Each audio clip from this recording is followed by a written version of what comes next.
তবে এসআইআর নিয়ে আমরা বলেছিলাম যে আমরা আমাদের মতো কোর্টের বাইরে কোর্টের ভিতরে উভয়ই লড়াই করব। আমরা পার্লামেন্টেও লড়াই করেছি, ডিসকাশন চেয়েছি, বিজেপি ভয়ে ডিসকাশন দেয়নি। আমরা নির্বাচন কমিশনের কাছে প্রতিনিধি দল পেয়েছি, আমাদের যে প্রশ্নগুলো ছিল তার একটাও সদুত্তর নির্বাচন কমিশন এখনো দিতে পারেনি।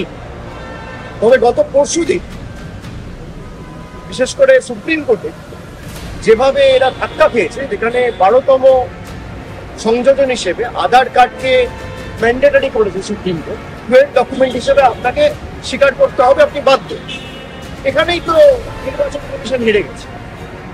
নির্বাচন কমিশন যদি এসআইআর করতে চায় আর তাদের যদি উদ্দেশ্য ঠিক থাকে, এই ইলেকটোরাল রোলের ভিত্তিতেই তো গতকাল উপরাষ্ট্রপতি নির্বাচন হলো, সেটা তো অবৈধতা আছে।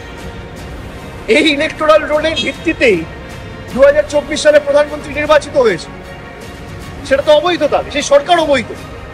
আপনার যদি উদ্দেশ্য সঠিক হয়, সৎ হয়, মহৎ হয়, আপনি যদি সত্যি ভুয়ো ভোটার বাদ দিতে চান, তাহলে এই ভুয়ো ভোটার যুক্ত তালিকায় তো নরেন্দ্র মোদী নির্বাচিত হয়ে 2024-এ ক্ষমতায় এসেছে। এই ভুয়ো ভোটারের তালিকায় তো গতকাল উপরাষ্ট্রপতি নির্বাচন সম্পূর্ণ হল। তার মানে দুটোই তো অবৈধ।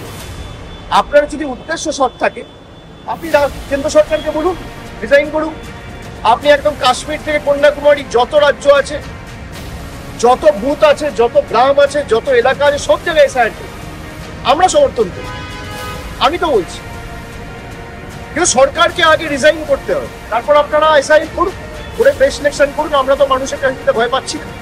আপনি লোকসভা ডিজলভ করুন, আপনি নির্বাচন করান, এসআইআর করে নির্বাচনে যান, কেউ তো বারণ করছে।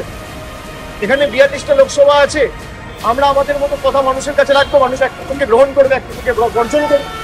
আমরা তো পালাচ্ছি না, বিজেপি পালাচ্ছে।